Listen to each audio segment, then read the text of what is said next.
வணக்கம் உறவுகளே. தமிழ் கோவுடன் இணைந்துள்ளீர்கள். தமிழ் கோவுடன் எங்களோடு இணைந்து கொள்கின்றார் வழமை போல் வின்சென்ட் போல் அவர்கள். வணக்கம் வின்சென்ட் போல் அவர்களே. வணக்கம் வேந்தன்.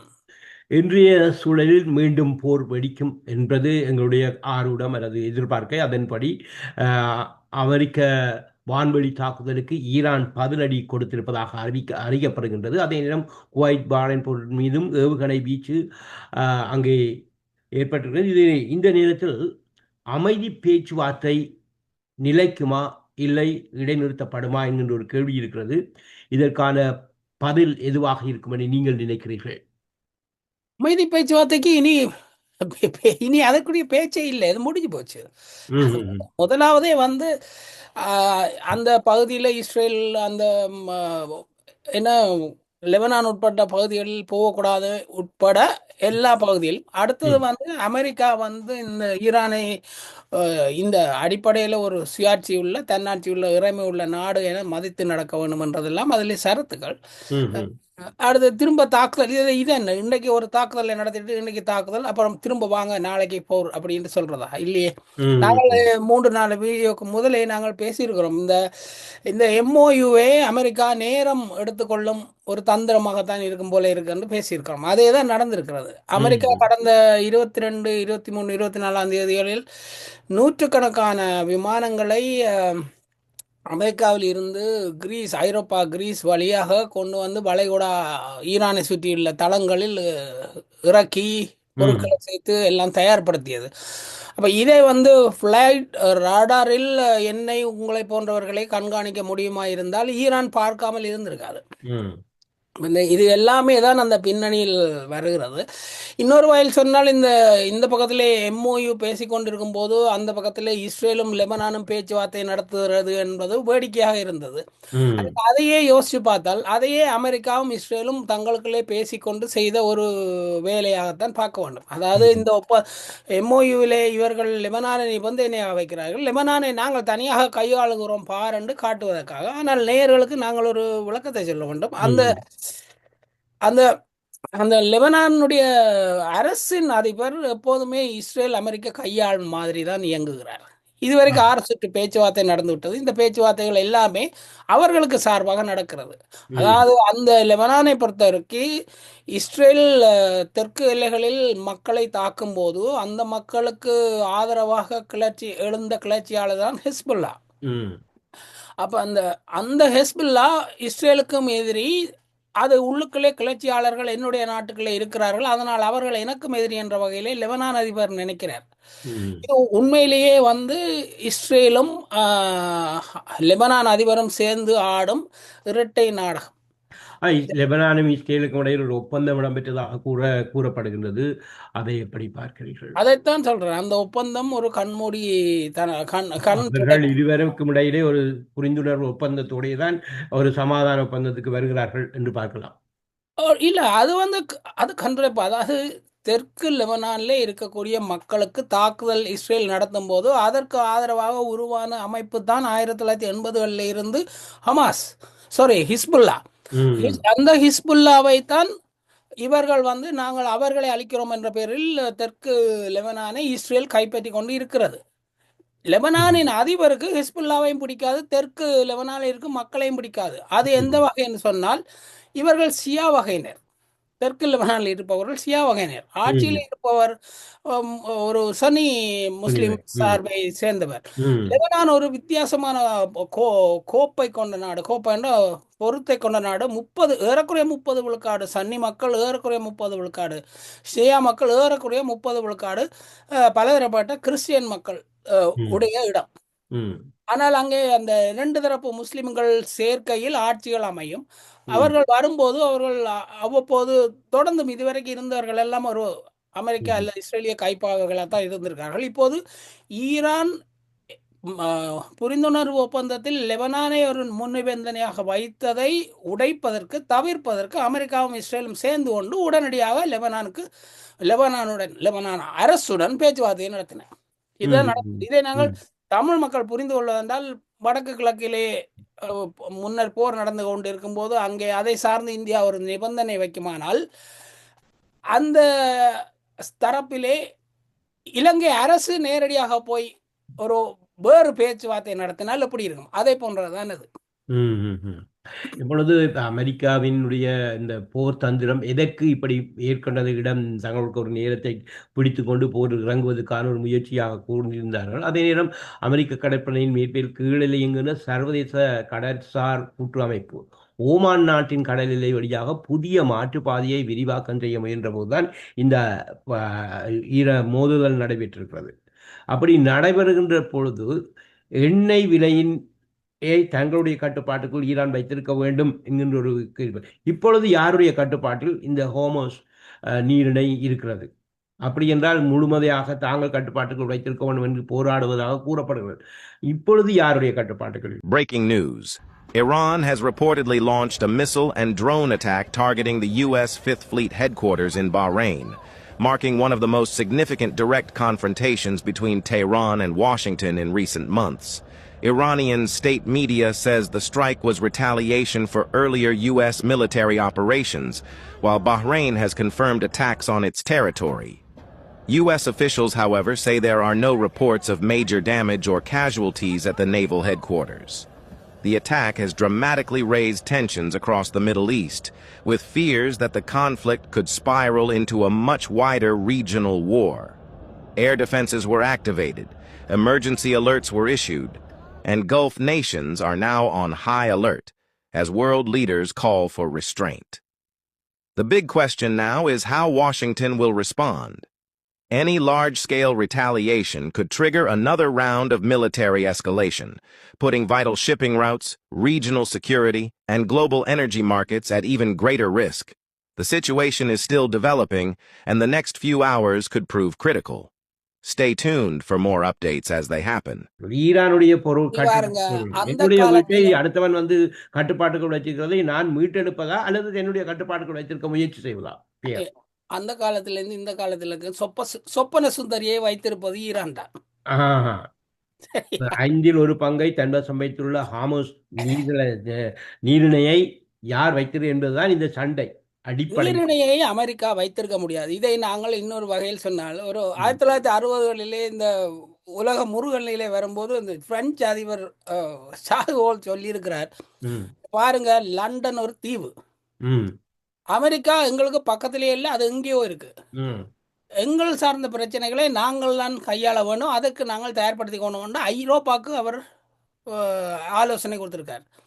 இதே தான் இந்த அமெரிக்கா, ஐரோப்பாவுக்கே அமெரிக்கா தொலைவில் இருக்கிறது என்றால், இந்த வளைகுடா பாரசீக வளைகுடாவில் இந்தியாவின் பாகிஸ்தானின் மூலைகளில் இருக்கக்கூடிய அந்த பகுதிக்கும் அமெரிக்காவுக்கும் என்ன தொடர்பு?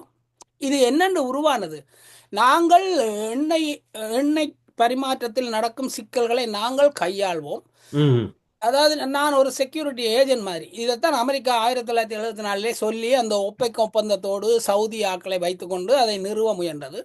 அதற்காக நீங்கள் எண்ணெய் பரிமாற்றத்தை டாலரில் செய்ய வேண்டும். நீங்கள் உலகம் முழுவதும் சரிதானே? அப்போ நாங்கள் எண்ணெய் பரிமாற்றம் நடக்கும்போது வளங்களுக்கான பாதுகாப்பை நாங்கள் தருகிறோம் உலகம் முழுக்க. அப்படி ஒரு பாதுகாப்பை அமெரிக்கா கொடுப்பதா இருந்தால், அமெரிக்க புளோரிடா வளைகுடா பகுதியிலே எத்தனை எண்ணெய் கப்பல்களை அமெரிக்கா கடத்தி கொண்டு போயிருக்கிறது. கியூபாக்கு அனுப்பப்பட்ட எண்ணெய் கப்பல்களை அமெரிக்கா கடத்தி இருக்காது. ஆக பால் என்ன சொல்றது, பூனையே பாலுக்கு காவல் என்ற வகையிலே நானே காவல் இருப்பேன், நானே பாதுகாப்பேன், நானே கொள்ளையடிப்பேன் என்ற கூடிய ஒரு அமெரிக்கா அங்கே இருந்து இங்கே வந்திருந்து ஹோமஸ் வளைகுடா இவ்வளவு நாளும் திறந்து தானே இருந்தது. இவ்வளவு நாளும் இந்த இந்த மார்ச் மாசத்துக்கு முதல் வரைக்குமே ஹோமஸ் வளைகுடா சிக்கல் இல்லாமல் தான் இருந்தது. அங்கே வந்து சிக்கலை கொண்டு வர வேண்டிய தேவை எப்படி வந்தது? இஸ்ரேலோடு சேர்ந்து கொண்டு அமெரிக்கா ஈரானை தாக்க வந்தது. என்ன தேவைக்கு தாக்க வந்தீர்கள்? அது ஹோமஸ் வளைகுடா பிரச்சனையா? ஈரானிலே மக்கள் ஆட்சி சரியில்லை என்று தவிக்கிறார்கள். அந்த ஆட்சி மாற்றத்தை செய்ய வேண்டும் என்று ஈரானுடைய தலைவரை கொன்றீர்கள். கொலைகார கும்பல் அமெரிக்காவும் இஸ்ரேலும். அதன் போது ஓகே, நீங்க இது வழியா இனி என்னை அடித்துக்கொண்டு என்னுடைய வீட்டு வளவுக்குள்ளே வர முடியுமா? முடியாதுன்னு ஈரான் நிறுத்தியது. அதுதான் ஹோமஸ் வளைகுடா. நிறுத்தின உடனே ஹோமஸ் வளைகுடான்றதை மட்டுமே வைத்துக்கொண்டு இப்போது காய் நகர்த்துகிறார்கள். 2 பொறுக்கி நாடுகள் உலகத்திலே எண்ணெய் விலையை பற்றி இப்போ பேசுவோம், இஸ்ரேலும் அமெரிக்காவும். இது ஒரு பக்கம் இருக்க, பொருளியல் வல்லுநர்களும் எண்ணெய் சிறப்பு ஆய்வாளர்களும் சொல்வது என்னென்றால், இவ்வளவு பிரச்சனைகளை பிறகும், இவ்வளவு நாளுக்கு பிறகும் எண்ணெய் விலையை முழுமையாக உள்ளார ஆராய்ந்து பார்த்தால் அது பேரலுக்கு $20 வரைக்கும் தான் கூடி இருக்கிறது. அது வந்து ஒரு ஒரு ஆண்டிலே சமர் நாளிலே கோடை காலத்திலே கூடி குறைவது போன்ற அளவுதான். அதற்காக இவ்வளவு வெளியே கூட தேவையில்லை.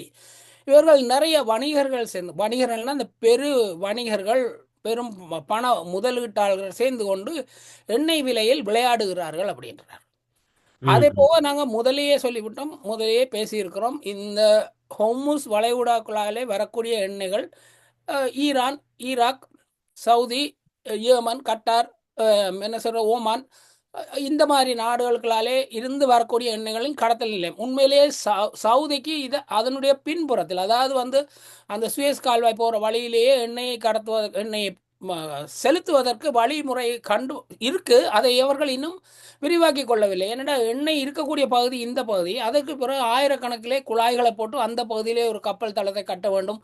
அதையெல்லாம் அவர்கள் செய்யாமல் இருந்திருக்கிறார்கள். செய்தாலுமே அது சவுதிக்கு மட்டும்தான் பொருந்தும். இந்த இந்த நிலையில நேற்று முந்தினால ஒரு செய்தி கேள்விப்பட்டிருப்பீர்கள். குவைத்திலே ஒரு இராணுவ புரட்சி மாதிரி நடக்கிறது. குவைத்திலே அமெரிக்க எம்பசி இருக்கும் நிலையை சுற்றி பலர் வருகிறார்கள், இராணுவம் போகிறது, கைது செய்யப்படுகிறார்கள் என்று. அது ஏறக்குறைய ஒரு ஒரு கூதான், ஒரு ஒரு ஒரு ஆட்சி கவுப்பு நடவடிக்கையை சிஐஏ அரங்கேற்ற பார்க்கிறது. அதை நீங்கள் இப்போதைய தாக்குதலோட ஒப்பிட்டு பார்த்தீங்கன்னா இன்று இன்று இன்று ஞாயிற்றுக்கிழமை இந்த அமெரிக்க இராணுவத்தினுடைய மிகப்பெரிய தரைப்படை தளத்தை கொண்டுள்ள குவைத்திலே இன்று அந்த வானிலையில் ஈரானிய தற்கொலையின் ட்ரோன்கள் வந்ததாகவும், அந்த ட்ரோன்களை ஏவுகணைகளை தங்களது அதிநவீன வான் பாதுகாப்பு அரண்கள் மூலம் வெற்றிகரமாக தங்களது அழித்ததாக, பாலிஸ்டிக் ஏவுகணைகளை அழித்ததாக, நடுவானில் சுட்டு அழித்ததாக ஒரு செய்தியை வெளியிட்டிருக்கிறது அது குவைத் இராணுவ தரப்பில் இருந்து. அது ஈரானுக்கும் குவைத்துக்கும் சண்டை இல்லை. அங்கே குவைத்தை கைப்பற்றி அதிலே இருந்து கொண்டு தரை வழியாக அமெரிக்க இராணுவ படைத்தளம் ஈரான் மீது தாக்குதல் நடத்துவதற்கு சிஐஏ அங்கே ஒரு ஆட்சி கவுப்பை நடத்த பார்க்கிறது. அதை முறியடித்து ஈராக் ராணுவம் செயல்பட்டு கொண்டிருப்பதாகவும் அதில் வெற்றி அடைந்திருப்பதாகவும் செய்திகள் வருகின்றன. இது ஒரு பக்கம். ஆக இந்த போரிலே தரைவழியாக ஈரானை தாக்குவதற்கு இருக்கக்கூடிய ஒரே ஒரு தளம் அவர்களுக்கு அதுதான். அதை பயன்படுத்துவதற்கு பார்க்கிறார்கள் இந்த ஈராக்கை. அடுத்தது அமெரிக்காவில் இருக்கும் என்ன சொல்றது உளவு பிரிவுகளின் உள்ள அந்த ஆட்கள் பேசிக்கொள்வது மிகவும் ஆபத்தானது மட்டுமில்லை, கொஞ்சம் கிரேசியானது. இந்த சிரியா சண்டை நடக்கும்போது நடந்தது போல இராணுவ படிமுறை இருக்கிறது. ஒரு ஒரு அதிபர் ஒரு கட்டளையை பிறப்பித்தால் அது இராணுவ அதிகாரிகள், உயர் அதிகாரிகள் இருந்து விவாதித்து அதன் சாத்தியப்பாடுகளை பார்த்து அவர்கள் அந்த பொறுப்புகளை பிரித்து கொடுத்து அந்த தாக்குதல்களை வேறு வேறு திசைகளை நடத்துவதற்கு அதன் சாதக பாதங்களை பார்த்து செய்வார்கள். ஆனால் இராணுவ கட்டுப்பாட்டை ட்ரம்ப் தானே கையில் எடுத்து விட்டார். செய்தி இதே போன்று பஹ்ரைன் சர்வதேச விமான நிலையத்துக்கு அருகிலே ஒரு குடியிருப்பு கட்டடம் அழிந்திருப்பதாகவும், அதிலே பல கட்டடம் சேதமற்றிருக்கிறது. ஆனால் எதுவித உயிரிழப்பும் ஏற்படவில்லை.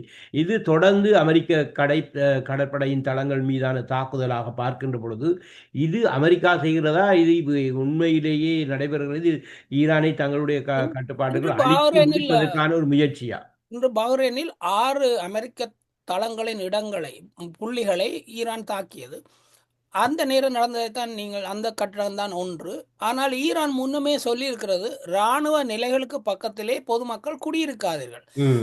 இராணுவ பயன்பாட்டுக்குரிய பகுதி என்றால் நீங்க குடியிருக்காதீர்கள், நாங்கள் தாக்கும் போது எங்களை குறை சொல்லக்கூடாது. மக்களும் அல்லது இப்ப பஹ்ரைன் மாதிரி இடங்களில் இருக்கக்கூடிய பணியாளர்கள், வெளிநாட்டு ஆட்களும் இந்த மாதிரி இந்த சைரன்கள் வரும்போதும் இந்த தாக்கல் சூழல்கள் வரும்போதும் கொஞ்சம் விலகி நிற்க பார்த்துக் கொள்கிறார்கள். அதனால் உயிரிழப்புகள் குறைகின்றன.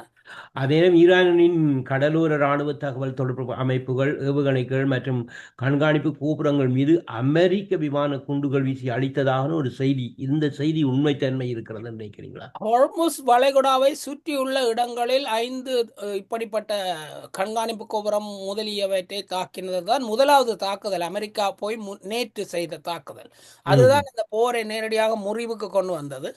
இப்போது ஈரான் தாக்குகிறது. இனி இதில் இதுவரைக்கும் இஸ்ரேல் தொடர்பு படவில்லை. ஏன்னா இஸ்ரேலுக்கு ஒரு பயமாக இருக்குது, தொடர்பட்டு என் மீது தேவையில்லாமல் ஈரான் தாக்கக்கூடாதுன்ற வகையில். அப்போ முன்னே அமெரிக்காவை விட்டு அடி வாங்க விட்டுட்டு இஸ்ரேல் பார்த்து கொண்டிருக்கிறது. இதே நேரம் இந்த அமெரிக்கா மற்றும் ஈரானுடைய முதல் கேட்டதுதான், இரு நாடுகளும் தங்களுடைய உடன்பாடுகளை எட்ட இன்னும் 60 நாட்கள் காலக்கெடு இருக்கும். இந்த சூழலில் இதை தொடர்பான ஒப்பந்த மீறல்கள் அமைதியை முற்றிலுமாக கேள்விக்குறிக்கு உள்ளாக்கியுள்ளது. இந்த இல்ல, ஒப்பந்த மீறல் என்பதா அல்லது அமெரிக்காவின் அத்துமீறலா?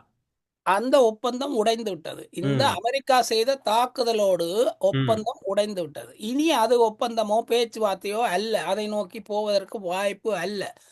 இதே நேரம் ஈராக் இந்த போர்களுக்கு இடையே ஒரு ஈராக் செய்தி பற்றி வருகிறது.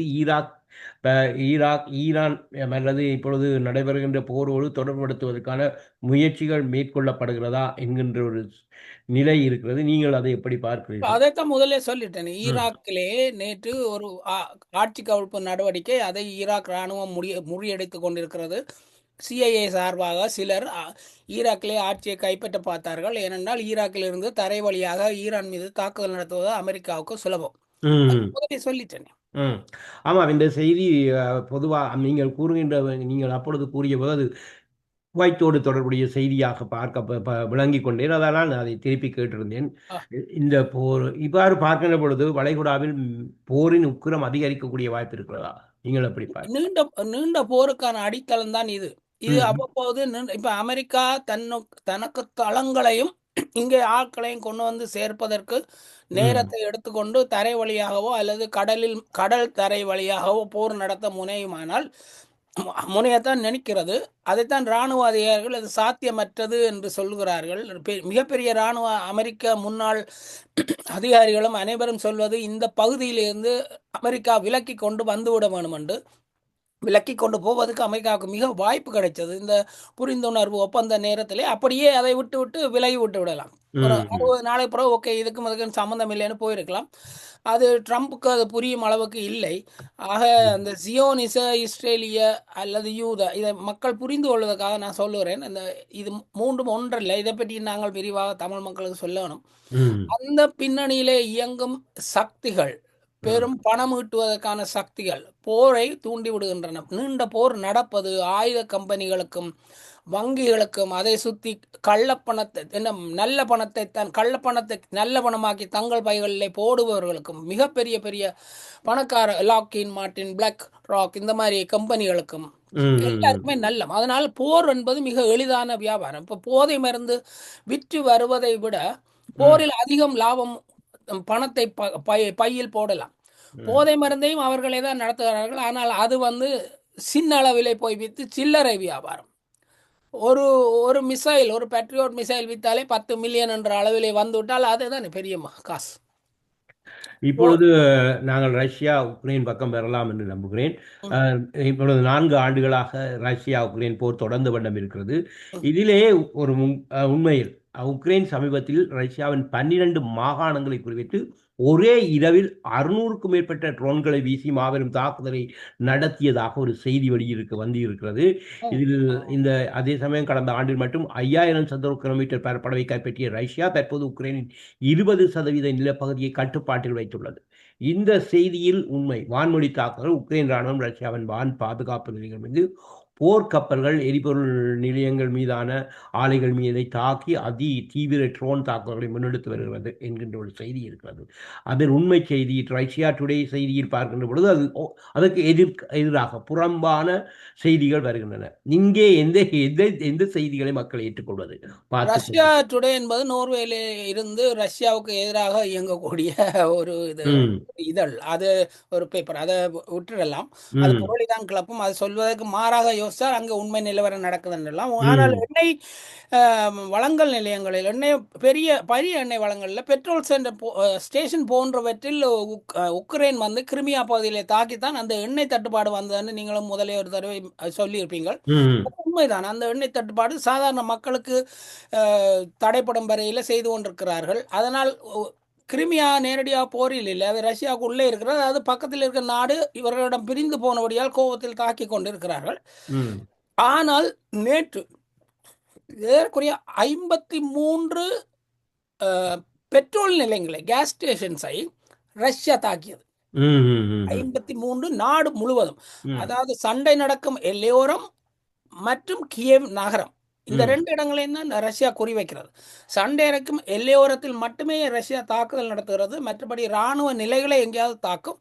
மற்றபடி கியேவ் நகரத்தில் தாக்குகிறது. கியேவ் நகரத்தில் உட்பட ம், அதிலே ஒரு 3-4 எண்ணெய் வளங்கள் இது பெட்ரோல் ட்ரக்குகளும் ம்ஹும். போயின. அது அப்ப அடிப்படை என்னவென்றால் அந்த பகுதியிலே அந்த அந்த உக்ரைனிய காலால் படைகளின் அது தொடர்பானவர்கள் நடமாட்டத்தை குறைப்பதை ரஷ்யா பார்க்கிறது. ரஷ்யா ஏறக்குறைய ஃப்ரீ வாக் என்ற வகையிலே நிலங்களை பிடித்து கொண்டிருக்கிறது. ஆனால் இந்த போரை பார்த்தீங்கன்னா நான் முதலும் சொல்லி 2.3 மில்லியன் போர் வீரர்கள் உக்ரைனியர்கள் இறந்து விட்டார்கள். ம். புள்ளி விவரம். இதே நேரம் ரஷ்யா தனது எல்லையொட்டிய டான்பாஸ்ட் என்ற உள்ளிட்ட கிழக்கு உக்ரைன் பகுதிகளில் தொடர்ந்து முன்னேறி வருவதாகவும் ஒரு செய்தி இருக்கு. இதனுடைய அதான் பாதிப்புகள் எவ்வாறு அமையும் என்று நினைக்கிறீர்கள்? டொனஸ், இரண்டு டொன்பாஸ், மொத்தமாக லுகான்ஸ் அந்த பகுதி எல்லாத்திலுமே ரஷ்யா மிக அழகாக தன்னுடைய தரை நடவடிக்கையில் முன்னேறி வருகிறது.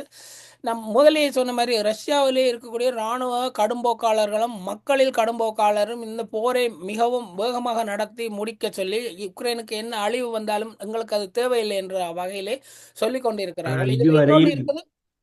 இந்த ஆமா. செப்டம்பருக்கு இடையிலே இந்த தாக்குதல்களை ரஷ்யா இப்போதைய தரைவழி கைப்பற்றல்களை முடித்தாக வேண்டும். ஏனென்றால் அதற்கு பிறகு தரைவழியாக முன்னேற முடியாது. நிலம் சதுப்பு நிலமாகிவிடும். ம். திரும்ப அடுத்த மார்ச்சுக்கு பிறகுதான் அவர்கள் துவங்கலாம். அப்ப அதுக்கு பிறகு வேற வகையான போர். இந்த போர் இவ்வளவு நாள் நீண்டு கொண்டு போவதே ஒவ்வொரு 3 மாசம் தான் தரைவழி போர் சாத்தியப்படுகிறது. மற்ற இந்த இடத்தில் காலங்களில் இப்பொழுது கிட்டத்தட்ட 20 லட்சம் போர் வீரர்கள் வரை உயிரிழந்தும் காயமடைந்தும் இருக்கலாம் என சர்வதேச ஆய்வுகள் தெரிவிக்கின்றன. உக்ரைன் தரப்புல 2.3 மில்லியன் இறந்தது உறுதி. கல்லறை ரீதியாக, பெயர் ரீதியாக. ம். அது காயமடைந்தது இறுதி முடிந்தது. ஒவ்வொரு தடவையும் ஒவ்வொரு மாதமும் இது ஒரு பெரிய மனித பேரிழப்பு அல்லவா? மனித பேரிழப்பு இப்படி பெரிய அளவில் இது ஏற்படுகிற பொழுது இதைத்தான் கேட்கணும். ம். சண்டை துவங்கின உடனே பேச்சுவார்த்தை மூலமாக இதை நிறுத்தி விடுவோம், அந்த அந்த இடத்திலேயே நிறுத்தி விடுவோம்னு போகும்போது இல்லை இல்லை ம். இல்லைன்னு இந்த சண்டையை தொடர்ந்து நடத்தி கொண்டு இருப்பது யார்? இந்த பேச்சுவார்த்தையை அதான் சொன்னேனே, இந்த MI6 போன்ற அல்லது லண்டன், பிரான்ஸ் இவர்களுக்கு ரஷ்யாவோடு இருக்கும் காழ்ப்புணர்வில் உக்ரைன் வழியாக சண்டையை தூண்டி விட்டு கொண்டிருக்கிறார்கள். ம். மற்றது இன்னொரு வகையில் இது நேரடியான அரசியலாக பார்க்கலாம். இன்னொரு வகையில் இவர்களுக்கு பின்புறம் இருந்து ஆயுத கம்பெனிகள் சண்டையை தூண்டி விடுகின்றன. ரஷ்யா தன்னுடைய ஆயுதங்களை வைத்துக் கொள்ளும், பிரச்சனை இல்லை. ஆனால் இந்த பகுதியிலே மேற்கு பகுதியிலே இருக்கக்கூடிய நாடுகள் இதிலே உக்ரைன் சண்டையை காரணம் காட்டி சுற்றி இருக்கக்கூடிய ஐரோப்பிய நாடுகள் அனைத்துமே ஆயுதங்களை வாங்குகின்றன, வெடிபொருட்களை வாங்குகின்றன, ஆயுத தயாரிப்பில் முன்னிருக்கின்றன. ஏன்னா ஜெர்மனியில் கார் கம்பெனிகள் அதை நிறுத்திவிட்டு டேங்க் தயாரிப்பில் ஈடுபடுத்தி டேங்க் தயாரிப்பு வாங்குகின்றன. அதிகரித்திருக்கிறார்கள். அப்ப ஷெல் தயாரிக்க துவங்கிவிட்டன. இது நேட்ரோவின் சில அறிக்கைகள் அடித்து முடிப்போம் ரஷ்யாவை என்கின்ற ஒரு மாதிரி ஒரு தொனி பேசுவதாக தெரிகிறது. அது நேட்டோவில் அதிபர்கள் அல்லது தலைவர்கள் ஆகியோர் அப்படி கதைத்து கொண்டாலும் அங்கே இருக்கக்கூடிய மக்களுக்கு அது விருப்பமாக இருக்காது. யாரும் இராணுவத்தில் சேர்வதற்கு தயாராகவும் இல்லை, இந்த போர்களை யாரும் விரும்பவும் இல்லை. ம். இவர்கள் இந்த உக்ரைனில் அதை தேவையில்லாமல் துவக்கிவிட்டு அதை தொடர்ந்து கொண்டு குளிர் காய்கிறார்கள். ம். ஆனால் விழிப்புணர்வு வந்துவிட்டது, பார்க்கலாம். சரி. நிறைவாக இன்று இந்த ஆமாம், வெனிசுலாவில் நடைபெற்ற அந்த நிலநடுக்கத்தில் பல்லாயிரக்கணக்கானவர்கள் இறந்துவிட்ட செய்தியை மிக கவலையோடு பார்த்து கொண்டு இன்றைய நிகழ்ச்சியில் இன்றைய நடைபெற்ற போர் தகவல்களை பகிர்ந்து கொண்டு வைக்கும், இது பற்றிய உங்கள் கருத்துக்களை முன்வைக்க வைக்கும் நன்றியை கூறிக்கொண்டு நிறைவாக நீங்கள் கூற வேண்டிய விடயம் இருப்பேன் கூறிக்கொண்டு விடைபெற்றுக் கொள்ளலாம்.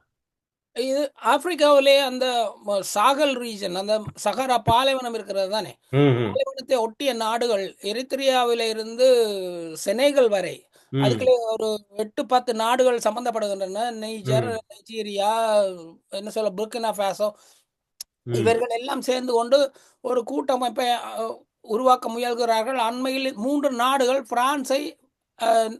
பிரான்சோடு அரசியல் தொடர்பை நிறுத்திவிட்டன. பிரான்சோடு இனி அரசு, ஆனால் இதுவரைனாலும் அந்த நாடுகள் எல்லாம் பிரெஞ்சு காலனி. ஆமாம். நைஜீரியா அதிபர் அவர்களுடைய கூட்டத்திலே பேசிக் கொண்டிருந்த பொழுது எங்களுக்கு தேவை இதுக்கான மாற்று நடவடிக்கை தான், நீங்கள் இருந்தது படித்தது எங்களுக்கு எல்லாமே போதும் என்கின்ற ஒரு கருத்தை நைஜீரியாவில் இருந்த ஒரு ஆய்வாளர், அறிவிஞர், பேச்சாளர் பேசியிருந்தார். அதை பார்த்திருந்தோம். தூதரக தொடர்பு முதல் நிறுத்திவிட்டார்கள், எல்லாவற்றையும் வெளியேற்றி விட்டார்கள். அந்த நாடுகள் மிக வளமாக வேகமாக வளங்களை கண்டுபிடித்து முன்னேறி கொண்டிருக்கின்றன. நேற்று கூட நைஜீரியாவிலே மிகப்பெரிய அளவிலான லித்தியம் சுரங்கத்தை கண்டுபிடித்திருக்கிறார்கள். ம், ம். அது எல்லாம் ஆப்பிரிக்காவின் தங்களுடைய கட்டுப்பாட்டுக்குள் வர வேண்டும் என்று நேரடியாகவே கூறியிருக்கிறார்கள். ஆப்பிரிக்காவின் நீங்கள் வளர்ச்சி. கூறுகின்ற இந்த அமெரிக்க ஒன்றியம், ஆப்பிரிக்க ஒன்றியத்தை பற்றித்தானே கூறுகிறீர்கள். ஓ இன் ஆப்பிரிக்கன் சாகல் ரீசன், சாகல், அந்த ம். சாகல் என்ற பகுதி இருக்குது. ஆமாம், ஆமாம். சஹாரா பாலைவனத்தை ஒட்டிய நாடுகள், அது ஒரு பட்டை ஏன்னா அந்த பாலைவனத்தை ஒட்டி இருப்பதால் அவர்களுக்கு வறட்சி. ம். ஆஹ், ஆப்பிரிக்காவை காத்து நிற்கும் சுவர் போல தான் அவர்கள் லிபியா, மொரோக்கோ, அல்ஜீரியாவுக்கு, ஈஜிப்டுக்கும் கீழே அடுத்து தெற்கே இருக்கக்கூடிய ம்ஹ்ம். வரிசை நாடுகள். அது இந்து சமுத்திரத்திலே இருந்து அத்லாந்திக் சமுத்திரம் வரைக்கும் அவைதான் அந்த பெல்ட், சாகல். ம்ஹ்ம். சரி. அந்த பகுதி நல்ல தான் சிக்கலுக்குள்ளாகிறது பார்க்கலாம். அப்பொழுது இப்பொழுது அண்மை நெருங்கிக் கொண்டிருக்கிறது இந்த இந்த வல்லரசு எது என்றால் அமெரிக்கா. ஆனால் இனி தொடர்ந்து சீனா, இந்தியா வரப்போகிறது. அதன் பின்பு ஆப்பிரிக்காவும் வரலாம் என்று நம்பி கூறிக்கொண்டு நாங்கள் இன்னும் ஒரு பொழுது சந்திக்கின்றோம். நன்றி, வணக்கம். நன்றி, நன்றி.